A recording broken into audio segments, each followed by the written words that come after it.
Bhojpuri cinema के सबसे महंगे हीरो के बारे में सोचते ही एक नाम जो सबसे पहले दिमाग में आता है, पवन सिंह। क्या आपको पता है पवन सिंह अपनी हर फिल्म के लिए 40-50 लाख रुपए चार्ज करते हैं? हाँ, आपने बिल्कुल सही सुना। इतना ही नहीं, उनके गाने भी इतने पॉपुलर हैं कि हर गाने के लिए वो 1 से 2 लाख रुपए की फीस लेते हैं। पवन सिंह के पास न केवल शानदार अभिनय क्षमता है, बल्कि उनकी लाइफस्टाइल भी उतनी ही जबरदस्त है। मुंबई के लोखंडवाला में उनका एक शानदार फ्लैट है और गाड़ियों का ऐसा कलेक्शन है जिसे देखकर कोई भी हैरान रह जाए।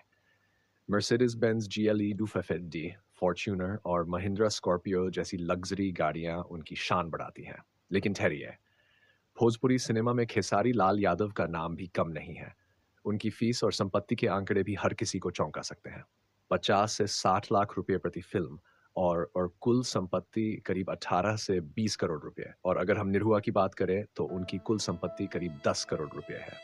तो अब आप बताइए, क्या पवन सिंह सच में भोजपुरी सिनेमा के सबसे महंगे हीरो हैं या खेसारी लाल यादव उनसे आगे निकल रहे हैं?